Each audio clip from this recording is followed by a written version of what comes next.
Saya lagi bikin gorengan, mau masak sama masak. Ini tauge yang udah dikeringin.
From Mackenzie Adams, and now have a 3-point lead. And the time back coming. Although they got to have a little video check first. Is this it? Guys, tinggal ini ya. The reaction from Adams seems to suggest it's out.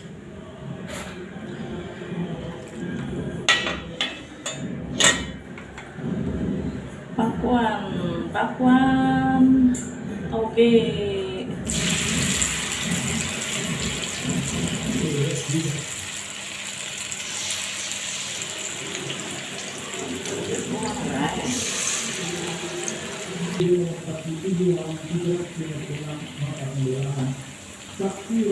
Sebenarnya sudah dimasukkan dari perkembangan pembelaan yang telah disampaikan oleh penasihat hukum.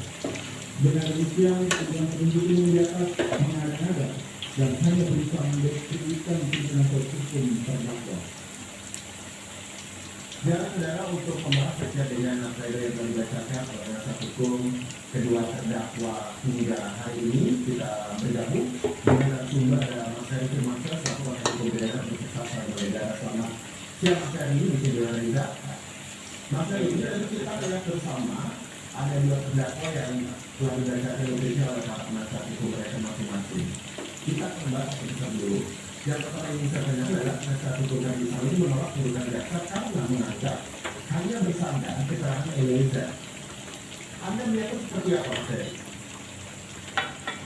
Ya, tentunya suatu keyakinan itu pasti ada dasar yang berbeda.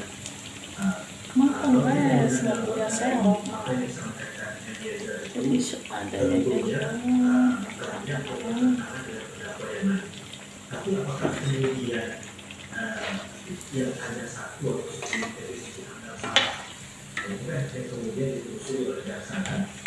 Berdasarkan keyakinan jaksa, bahkan tuntutan ketika jaksa menyinggung masalah ketidakpercayaan, maka cenderung untuk mengatakan tidak sebenarnya dan kemungkinan juga lingkar terkait pengetahuan itu nanti didiamkan.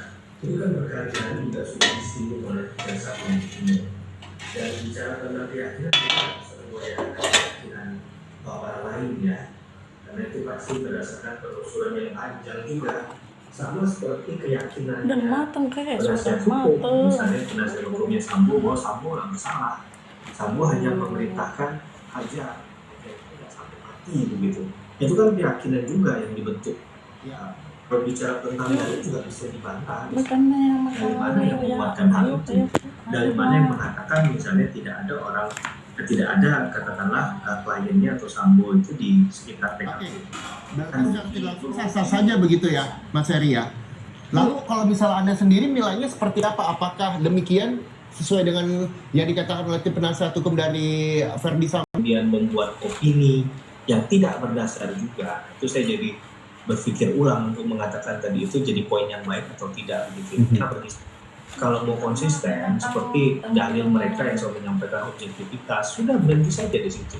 Oh, itu kan subjektivitas ini kan, masing-masing bisa merasakan. Itu mungkin yang dirasakan jaksa penuntut umum juga kan. Walaupun saya tidak terlalu semangat membahas hal ini Mas Reza ya, karena misalnya kemarin di Pledoi ada bahasa-bahasa mungkin kalau nggak salah ilusi lah, halusinasi lah, atau mungkin ada bahasa yang muncul lagi similar dengan manipulatif lah. Nah ini kan yang kemudian juga membuat ini jadi panjang. Yang saya tidak ingat adalah pergeseran dari pembuktian ini jadi bicara pada konteks yang tidak substansial. Nah kalau kita bicara hal yang substansial, harusnya tetap pada konteksnya saja yang dibahas itu. Menurut saya secukupnya saja dalil-dalil yang pembahasan itu, nggak usah terlalu banyak rimanya. Ini kayak kita berkesajak nanti. Jadi Anda melihatnya pembacaan duplik hari ini dari penasihat hukum terdakwa Verdi Sambo mau dibawa ke arah mana, Mas Heri? Nah, ini yang saya kurang nanti saya khawatirnya kalau jawab nanti dibilang kurang teliti juga nih, Mas Reza, kayak jaksa penuntut umum kan dianggap kurang teliti baca pledoi. Tapi kalau saya lihat, ya dasarnya masih sama, ya argumentasi yang digunakan masihlah argumentasi lama, langgamnya sama sebenarnya. Jadi nggak ada yang menurut saya berbeda sekali. Saya nggak mengatakan spesial, tidak spesial nanti terkesan itu tidak menghargai kerja mereka. Tapi tidak ada yang menurut saya yang baru yang kemudian ini jadi hal yang membuat kita semua bisa mengatakan wah ini poin penting sekali nih yang kemudian kalau nggak dilihat oleh hakim jadi dalilnya menjadi runtuh dari bahasa kan. Walaupun saya katakan bahasa runtuh itu juga ya bisa muncul dari mana karena kan dalilnya kita panjang, kita nggak bisa hanya melihat titik kecil, noda kecil hitam itu kemudian menghilangkan warna putih ini semua kan gitu. Jadi ya dari sudut pandang mana, perspektif mana yang dipakai, tapi sekali lagi lah kita jaga akal sehat dalam hal melihat kesesuaian yang disampaikan tadi dengan bukti-bukti yang sudah muncul di persidangan. Nah, saya yakin dan percaya bahwa hakim itu kan sudah ada minta dalam hal selama proses persidangan berlangsung dicatat dengan baik dan rapi oleh panitera. Nah, hakim nanti juga pasti ada poin-poin yang menurut dia penting untuk dia selalu juga akan dia sampaikan juga. Mungkin perdebatan itu putusnya bagaimana kan secara pendekatan kebijaksanaan kearifan dari seorang hakim. Tapi jika memang untuk terlalu jauh rangkaiannya untuk kemudian diolah dan disampaikan di putusan nanti ya saya rasa pun nanti nggak ada gunanya. Nah, jadi menurut saya sebenarnya poin itu bukan panjang-panjangan. Kadang dalam hal ini di menit-menit akhir ini saya juga masih belajar dalam berpraktik ya, tapi kadang kita juga perlu untuk melihat aksi reaksi dan juga gaya berpikirnya seorang hakim atau caranya dia. Contohnya dalam bertanya, kalau dia panjang lebar berarti orangnya yang memang senang yang panjang-panjang untuk dijelaskan gitu kan. Tapi kalau yang to the point aja, straight to the point, ada orang yang seperti itu. Jadi dia kadang nggak nyaman juga untuk menjelaskan terlalu panjang. Karena menurut saya kayak jadi intinya apa gitu kan. Nah orang yang lebih praktis itu kan biasanya halnya sifatnya lebih praktis ya. Saya setengah akademisi, setengah praktisi sebagai lawyer. Jadi kadang ketika sebagai akademisi memang kita perlu menjelaskan secara panjang, secara detail. Tapi ketika masuk ke ranah praktis, ya kadang hal itu perlu tapi secukupnya saja, nggak perlu terlalu panjang gitu kan. Tapi dengan melihat persidangan hari ini cukup panjang begitu ya, Mas Heri? Ya, saya juga dengan penggunaan kalimat-kalimat dari duplik yang dibacakan, betul? Atau ya, seperti ya, apa? ya, hakim ini kan sebenarnya nggak mau membatasi ya dalam hal diberikan keleluasaan selama itu adalah bagian dari waktu mereka untuk tahapan mereka menyampaikan itu ya. Jadi mungkin hakim memberikan keleluasaan saja dalam hal ini untuk kedua belah pihak, baik dari jaksa penuntut umum maupun penasihat hukum. Jangan sampai nanti ada yang merasa tidak fair trial di sini kan, ada waktu yang dibatasi dan lain sebagainya. Jadi saya rasa itu poin-poin yang menurut saya penting juga untuk diperhatikan dalam persidangan hari ini begitu ya, karena ini kan sudah mau vonis, berarti sudah mau sampai pada tahapan garis finish dari semuanya. Betul. Sampai tahapan garis finish yakni vonis yang akan digelar 13 Februari mendatang kepada Verdi Sambo. Apa yang memang menjadi istilahnya PR atau mungkin yang nantinya akan langkah yang diambil oleh hakim menurut Mas Heri? Iya, mau tidak mau Mas Reza, suka tidak suka, inilah fakta yang sudah dijalani kan. Tidak mungkin diulang kembali, tidak mungkin ada agenda pembuktian tambahan dan lain sebagainya. Maka dengan waktu yang seperti itu, itulah yang kemudian harus dimaksimalkan. Ya, tinggal bagaimana hakim meneliti ya secara arif bijaksana sekali lagi poin-poin yang memang perlu dimasukkan dalam pertimbangan hakim. Dalam konteks ini diingat semua oleh hakim, tapi kan ada pertimbangan yang kadang kalau di bahasa pertimbangan hakim itu mungkin saya dimasukkan atau tidak dimasukkan karena memang ya keyakinan hakim mengatakan demikian kan, baru kemudian pada konsepsi memutuskan. Nah, secara harfiahnya sekali lagi ini tentunya harus benar-benar dilihat dari dua sisi. Saya juga orang yang gak sependapat kalau seandainya hanya melihat dari sisi jaksa penuntut umum saja, tapi juga lihat dari sisi penasihat hukum. Oke. Hal-hal yang kiranya memang yang buang-buang waktu energi untuk difokuskan ya tentunya akan diabaikan dengan sendirinya oleh majelis hakim. Saya rasa begitu Mas Reza. Ya, oke. 13 nanti Februari mendatang juga menjadi vonis bagi terdakwa Verdi Sambo.